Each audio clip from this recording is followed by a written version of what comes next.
Hi everyone, welcome to our first December planner page. This is from, well, it's Johanna Basford's weekly planner, but this page is from Johanna's Christmas. And we have quite a lovely festive scene, warm fire, candles and all the other decorations and things to do. It's a rather nice picture, but it's quite detailed and complicated, but we're just going to do it in little manageable chunks. Now I'm using my Polychromos. I wanted to pick something that had plenty of colour choice and also could sharpen to a fine point. We've got some very small details. I'm sure that we can get it all sorted out. So I am actually going to start with the fire. We've got some flames here and some candle flames. I'm going to do those first. It might seem like an odd place to start, but why not? We've got to start somewhere. So we'll come sort of central there like that. Now fire is often red on the tip, so a bit lighter at the bottom, so I'm going to start on the tip with the red. I tend to find it easier to start with the darker colour. Some people don't, they go from light to dark. I prefer to go from dark to light. It does depend on the brand of pencils I'm using. I don't really know why, but it just sometimes seems to work better in different directions. So I am grabbing my deep red and I'm just going to do, now these candle flames are really small, so I'm just going to try and do the very tip like that. Just a teensy bit. Whereas with our flames we've got a bit more room to play with. Now we do have these lines on the outline. I'm going to actually ignore them and just colour each sort of flame as if it were just one piece, like that. So I'm fading my red, so putting it a little darker at the top and then fading it down a bit, and that will help it to blend into our next colour. And then we just do the same with all of them. You don't have to do them all the same colour, but I tend to. I'm trying to move away a little bit from doing everything in a group the same colour. So for example with leaves, I might be tempted to do all the leaves on one tree the same. I'm trying to change that a little bit and not always do them all the same, because I think it can be a bit samey, you know, for want of a better word. So, you know, and do it a little bit differently, but on this one I'm going to stick to the same. They look rather strange, don't they? I'm going to move on to the light cadmium red. This is an awful lot lighter. Again, we can only put the tiniest bit in here, but it's fine. And this is rather like doing a sunrise or a sunset. We're using the same sort of colours, going from red through orange to yellow. And I always think it works well. We're doing exactly the same as we did in step one, except I'm covering over the red first. I find it just seems to help it to blend better, to look more intense, and just to all work nicely really. Now while I'm doing this, I can start to think a little bit about the other colours. Now with a Christmassy picture, it's always tempting to go all green, red and gold, in my head anyway, but there are other Christmas colour schemes that we can think of. We could go for lilacs and silvers, for example. That always looks rather nice. But we do have poinsettia plant down here. This is orange glaze, and again the same thing here. There isn't much space to fade on this one, just do your best. Yeah, so we have a poinsettia which wouldn't be purple, I think, and we have holly. I mean, you could, so it's a little bit, you know, if it was just baubles and stockings we could probably get away with it, but, and of course if you want to just do something a bit different, you know, you could just pretend, do it from your imagination. But I think we're going to try and stick to some traditional colours, and that might mean that we end up doing it all quite traditionally. But I might mix that around a little bit when we do some other Christmas pictures. But it just depends how it pans out really. I do find that with Christmas I do tend to get a bit bored of the old reds and greens, even though I really like them. So and they get short. You think, gosh, I'm using all these same colours all the time. We'll just see. Right, I'm going to skip a few and now go to the dark chrome yellow. Okay.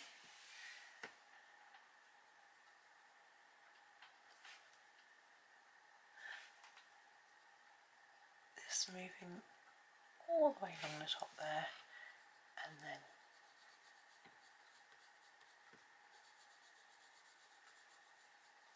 now what we need to also think about is where our light from this fire is going.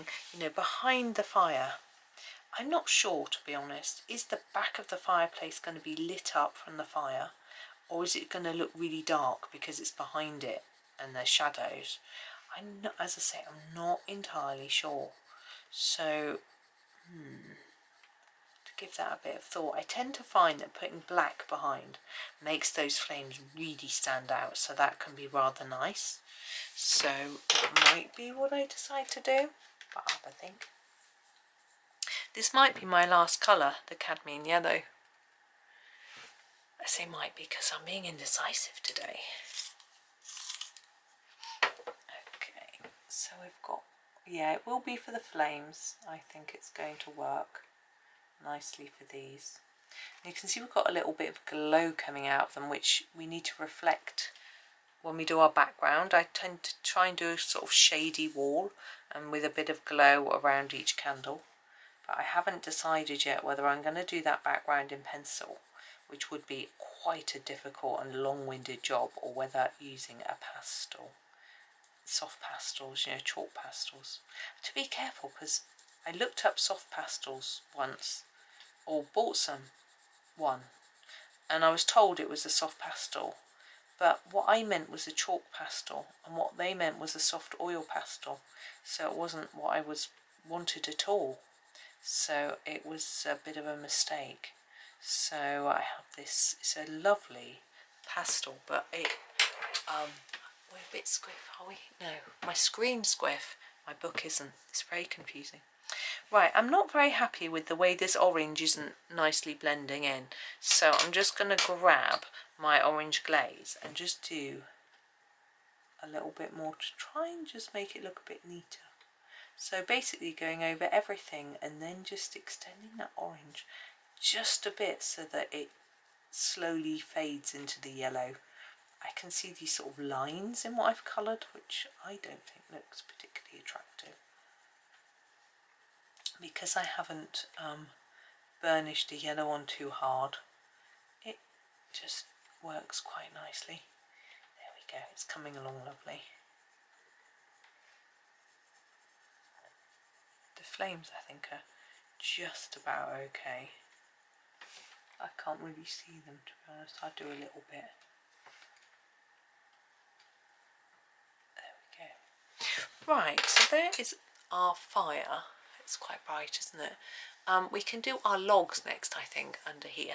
I'm sort of working on the fire, but I think while I'm doing this log, I might as well do these. Do you see what I mean? So that's why I did those flames when I did those, because it's the same. And it doesn't, I mean, it does save time, but it's not just about saving time. It's just about linking it together. But I've forgotten this one, though. Just noticed those two. Are there any others that I've missed? Yeah, that one. So I'm just going to do these quickly. So back to my deep red to do the tips. To keep an eye out for that, because it's right near the edge. Then the dark cadmium red, which I also find is very orangey.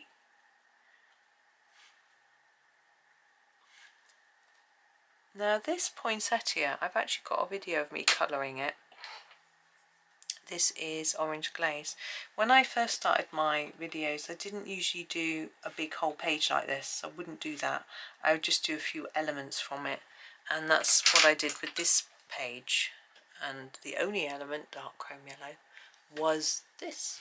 So I've got a video just colouring that.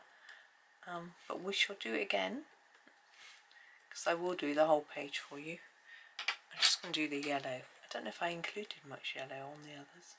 This is the cadmium yellow, by the way. I just won't bother to show you. Sorry. Right, brown. This is the burnt umber.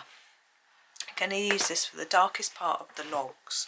So in our fireplace, we could come in a little I'm just checking and make sure there's not any logs that I'm going to miss, but there aren't any hanging on the wall or anything. So in our fireplace, the bottom of the log I feel would be the darkest part, and this outside bit would be darker because it looks like it's supposed to be like bark, like that. And we've got a little bit here, quite tricky to see. This is a large one here, isn't it? So a bit up along the bottom here. I might do those uprights in a minute, and then it'll help me see what's going on, I think, because they're sort of obscuring what's going on a bit.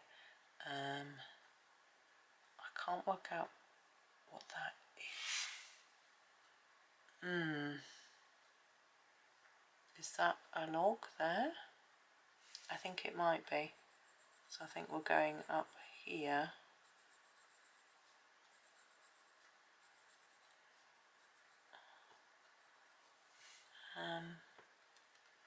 That's the edge of one there, isn't it? Does it go all the way to the bottom? What's that line? I'm a little bit confused. So as I said, I'm going to do these uprights. Now I think I'm going to do them in Payne's grey. I wanted them to look slightly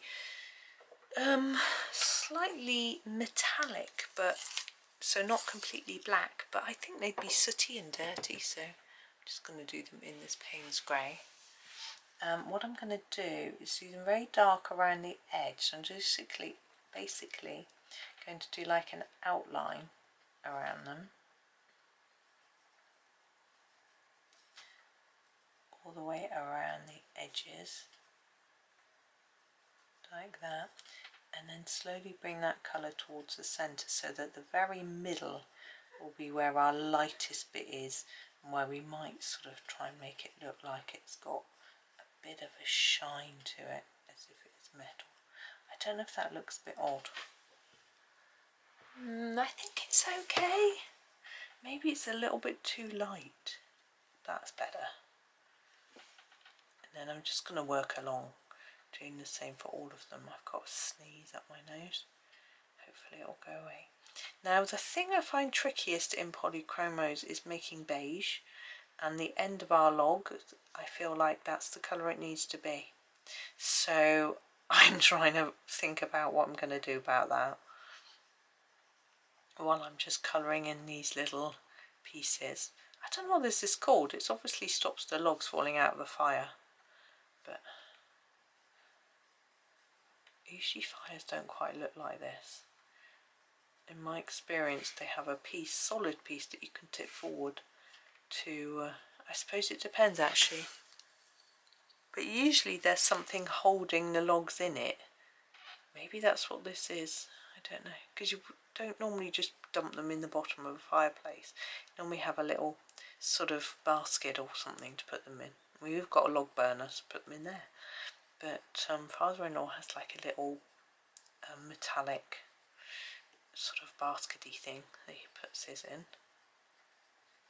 It would be lovely if he has a log fire when we go visit him next weekend, but it's unlikely. He rarely lights it. It's got central heating. His house is usually quite warm. He has a ground source heat pump, and to power his boiler it keeps it warm, although actually he broke down quite recently. He's got it working again now. I don't quite know whether it was his boiler or what, but something went a bit wrong and it was cold. Luckily he could stay at his companion's house, and her house was nice and warm. But it wasn't. I don't think it was that cold. It wasn't that cold then. It wasn't the cold that was the problem. It's having no hot water that was the problem. Because the boiler, it was the whole boiler that went broke. So that's right. It's a bit cold. To have cold showers, not. He does have a holiday let, which he doesn't actually let out anymore, a studio, which has its own water supply. So he was able to shower there, but it's a bit of a nuisance because it's not adjoining the property. Well, there's the sort of various sheds and things in between, so you can't walk through them, so you'd have to go outside and go in there, and then yeah, it's not ideal. But anyway,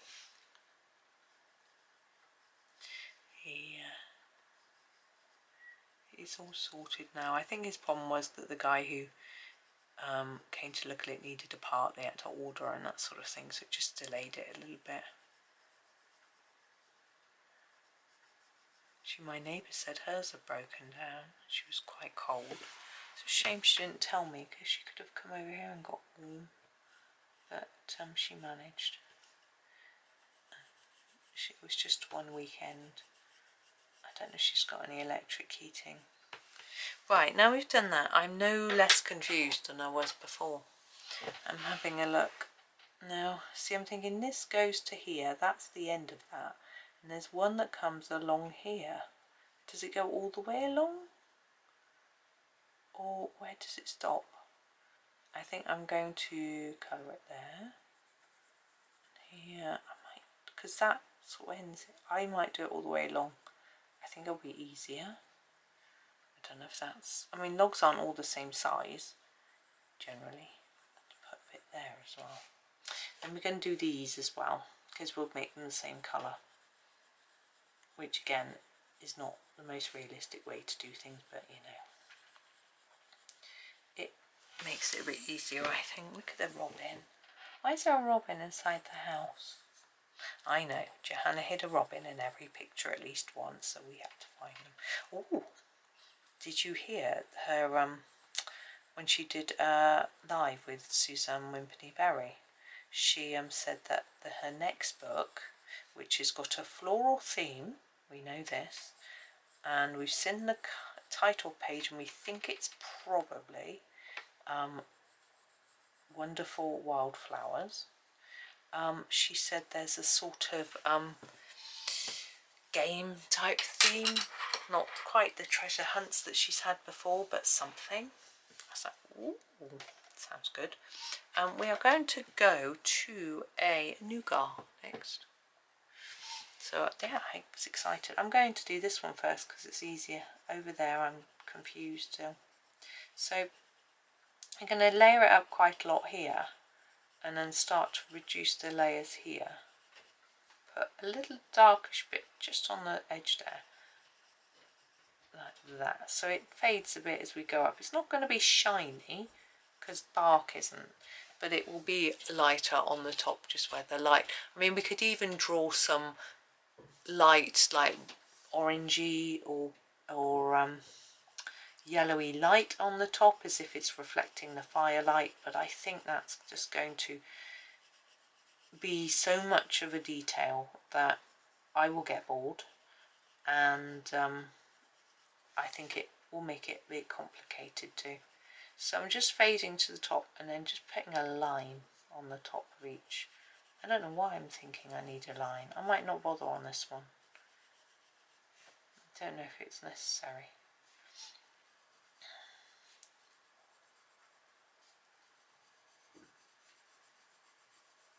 I've had quite the busy morning. I'm feeling quite tired. Well, we went out and did our farmers market and grocery shop. We popped to our post office. Our local post office is under threat of closure, so husband felt he wanted to go and support the staff there, but actually I needed a stamp, so I had to go there anyway. So we popped over there. Staff seemed reasonable, I think. Just got to get on with their job, haven't they, poor things. And so we went there and then came home, and I did a huge stack of ironing, and by then it was already lunchtime, and then I had to clean. Husband cleaned the kitchen, that was nice. So I did the bathrooms and did some vacuuming and stuff, and then thought, oh, I need to sit down. So I've come to sit down and do some colouring. That's nice. I'm getting into Christmas colouring now a little bit more. I did an autumnal picture yesterday, which was fun, and a completely unthemed type picture as well, which wasn't autumn or winter. It was just pink and blue and green. and it was like a sort of mandala-y type thing. And yeah, so starting to get into Christmas a bit. And I'm just going over this, fitting in these little gaps that I've left like that.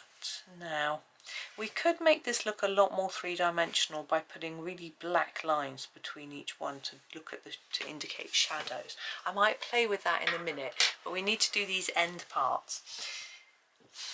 I'm going to have a go with the raw umber. It's a little bit more yellowy than the colours we've been using, so it will look a bit different. And I think ends of wood tends to be a little bit more yellow. Oh, I don't know what's happened to my voice. I think it's back. Yeah, I just have a cup of coffee before I came in here, so should be able to speak. Excuse me.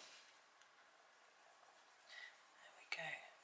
But yes, it was, yeah, it's a bit of a scary prospect, which I'm sure it is for all towns that are having their post offices threatened with closure, because most of our banks have closed as well. So we've been encouraged to do our banking in our post office. I mean, I do online banking, to be fair, I have for years. But anyway, so we've been encouraged to bank in the post office, and then it's closing. So it's a really tough situation. I'm going to go back to the burnt umber, I think, to do these shadow lines. I'll show you. We'll start with these two. Do you see how they overlap here? So I'm just going to sharpen my pencil. I want it really sharp. So here, I love how this is a sort of Christmas Eve scene. If you look carefully, you can see there's a carrot. Here, look, and cookies and a cup of something. I wonder what did you leave out? What did you used to leave out for Father Christmas, and what about your children? My I used to leave out what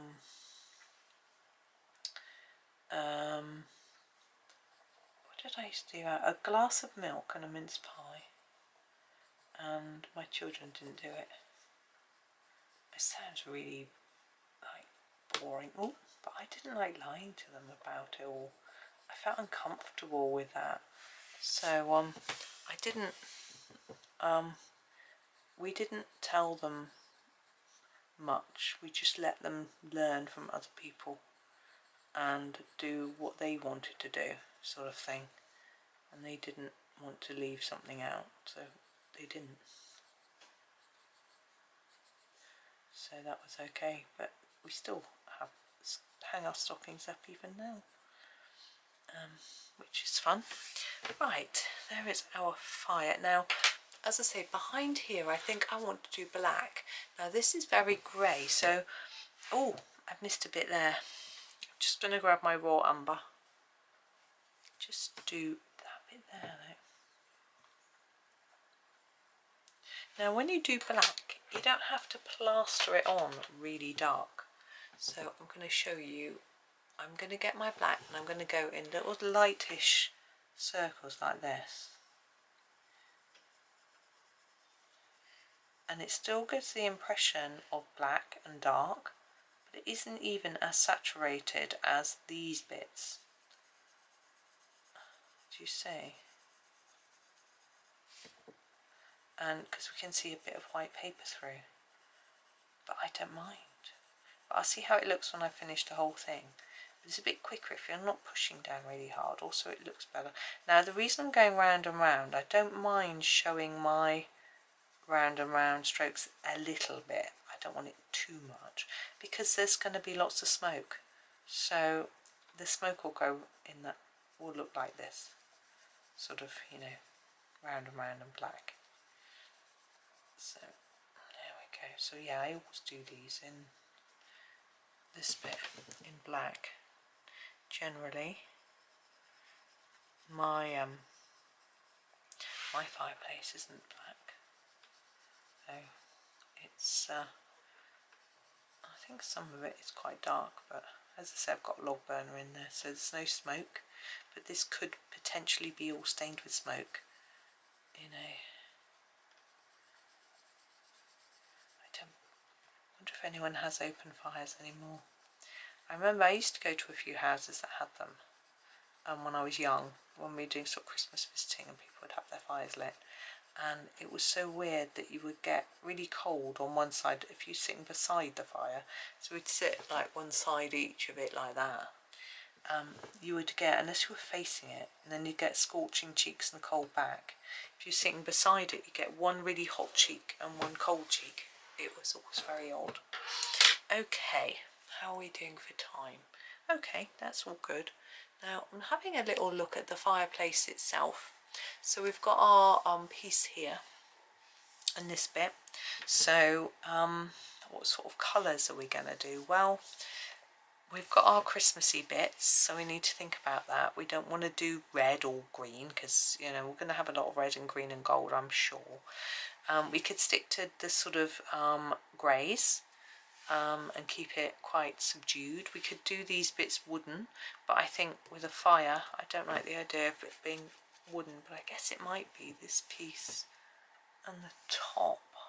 I can't really see where that shelf begins and ends. I think it's the whole of this is this bit in here. But we want a colour that's going to set these bits and pieces off. So we could use a grey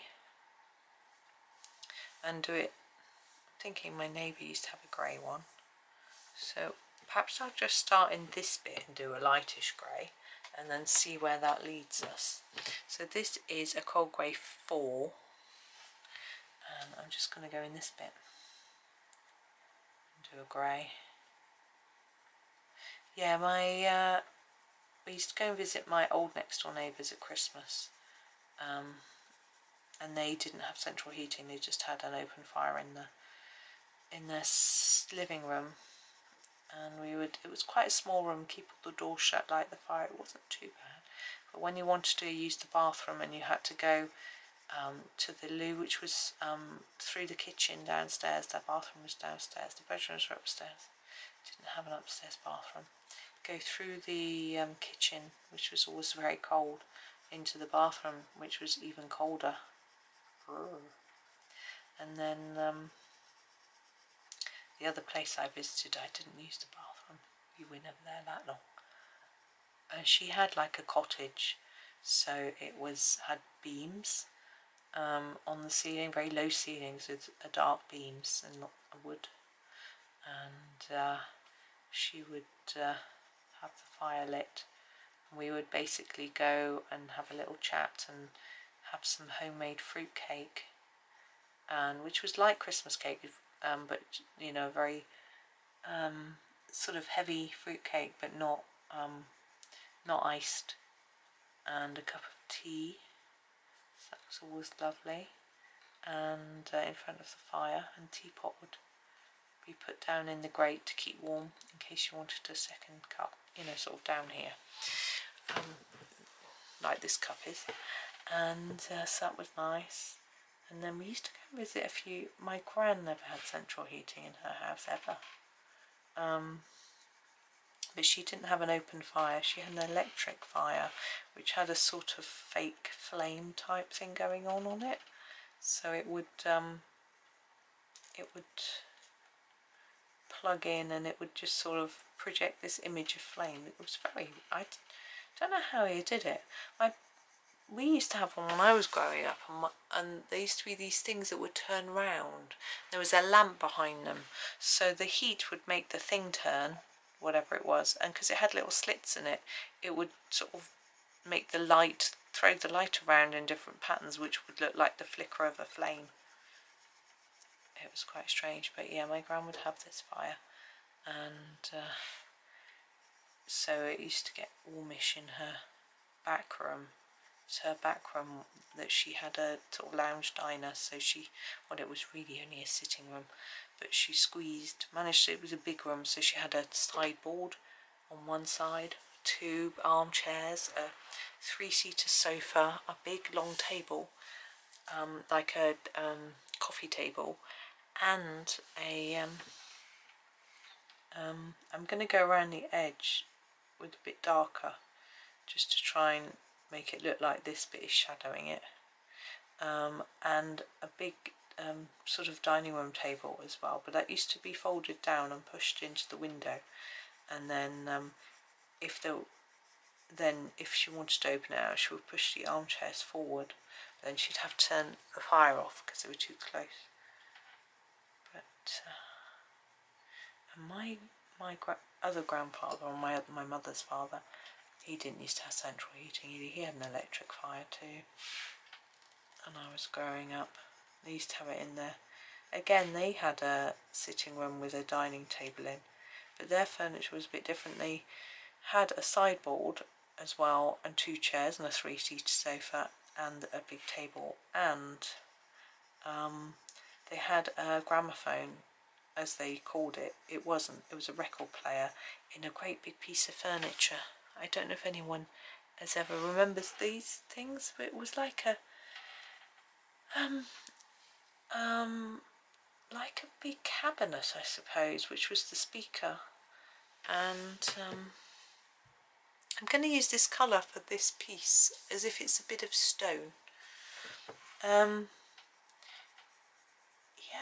but it was wood and shiny, and you know, like a really nice piece of wood that had to be polished, and you would have to open the lid, and it was sort of hinged and would sit open, and then you could reveal the record player, and you could store the records inside it as well.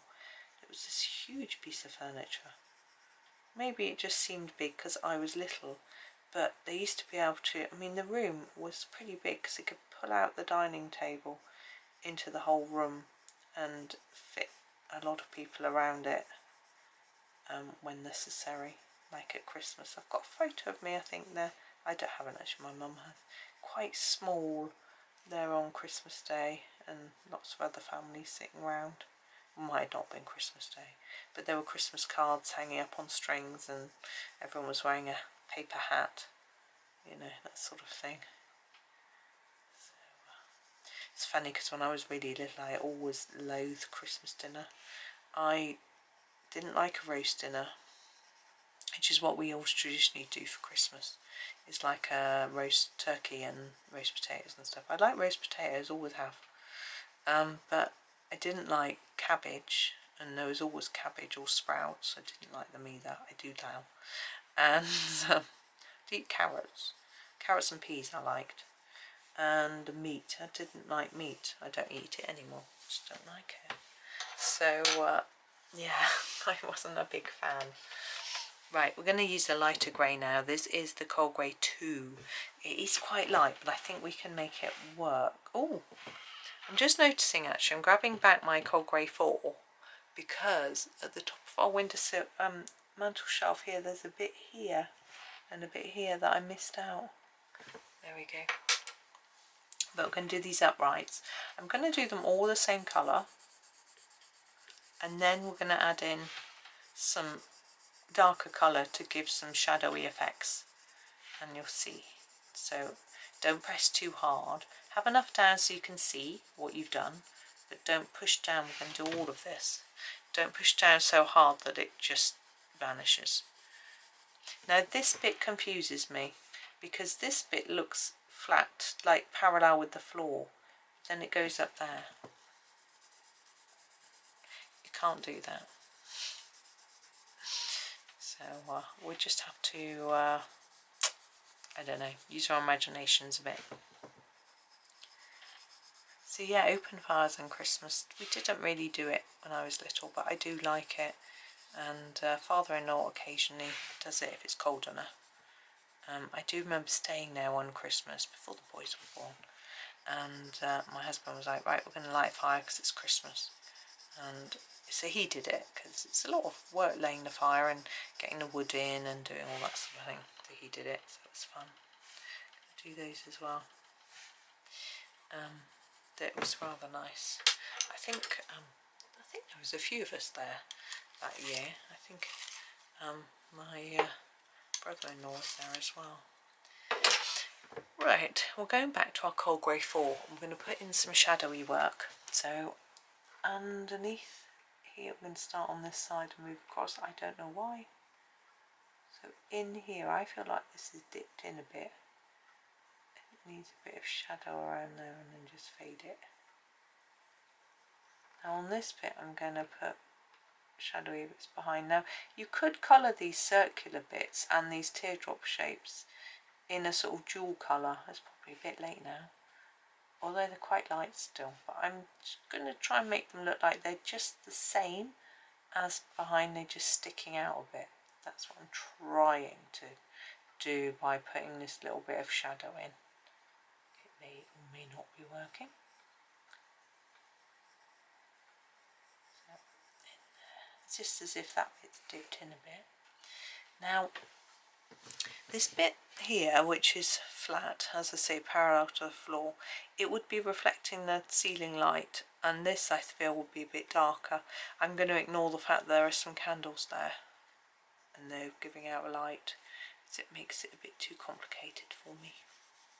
So I'm just making this a bit darker. I don't want to be as dark as the bit underneath, but we can put a shadow in here, because I think this sort of bit will be creating a shadow like that. Then we can put some under our candles too, under this bit. Oops. Like that. Then under our currant, like that.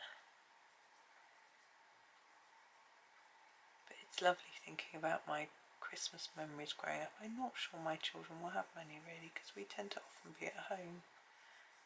I used to get dragged around all sorts of places which I didn't enjoy, particularly at the time, but looking back it's quite a nice memory to have visited various people. We used to always have to go and visit this lady who my mum had worked with, and to wish her Merry Christmas, and we would just take her a card. I think she never wanted a present, and she lived in a little village quite a while away, so we'd have quite a drive, and we get there, and her and my mum would reminisce and chatter, and me and my sister and dad would just sort of sit there. But eventually, when we left, she would always give us a box of Cadbury biscuits. Such a treat, so delicious. I always loved them, and my mum was always very precious about them, because they were expensive. We couldn't afford Cadbury biscuits, and so we would have to eat them very slowly, so maybe one each a day over a course of a few weeks. It would be a huge tin. They don't do tins this big anymore, and there'd probably be 3 layers of biscuits in there, and we would sort of be able to choose which one we wanted each day. So nice. It just felt like such a treat. So it was so worth going and sitting there, getting really bored, listening to talk on about people that we'd never heard of before, and all that sort of thing. I'm just putting in a few shadow lines under a few things. Yeah, it was so worth it just for these delicious biscuits. I don't know if they, I mean, I know they still make them, but I don't know if they're the same as they used to be. This bit's got a gap. I should have covered that in. Yeah, I also remember my grandfather always used to have Quality Street chocolates. Right, I'm going to do these stones. I'm going to put a bit of shadow at the bottom of each, I think. Like there. He always liked the green triangles, so I never got to eat them until I was much older and I had some for myself. And I hadn't realised how lovely they were and why he liked them. They are certainly the best, I think. Although I used to enjoy is it strawberry cream, I think. Very sickly though. But yeah, there was always, and my aunt would always have like little crackers or chocolates or something, or presents on the Christmas tree. Oh, so spoilt I was. Poor boys don't get spoilt like that. Although my mum is hosting Christmas this year, and she's got all sorts of little plans for nibbly food and little gifts and crackers, and she's really excited. It's going to be lovely.